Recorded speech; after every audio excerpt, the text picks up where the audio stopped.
Hey there, bug explorers! Are you ready for a buzzing adventure in the amazing world of insects? Let's zoom into the garden and meet our first friend, the ladybug. These colorful bugs are like tiny superheroes.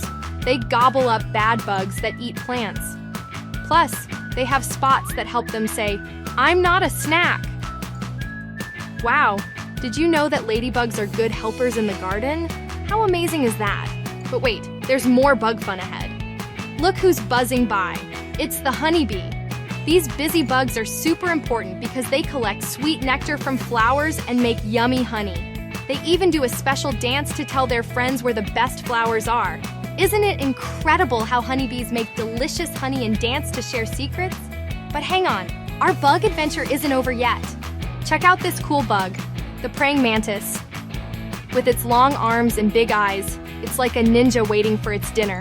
They're fantastic hunters that sneak up on other bugs with lightning-fast moves. Whoa, did you see how the praying mantis catches its food? It's like a bug ninja. But wait, our bug journey isn't complete yet. From the helpful ladybug to the busy honeybee and the stealthy praying mantis, we've had a blast exploring these amazing bugs today. Thanks for joining us on this incredible bug adventure. Remember, bugs are fantastic helpers in nature. Until next time, keep buzzing and exploring the wonderful world of bugs.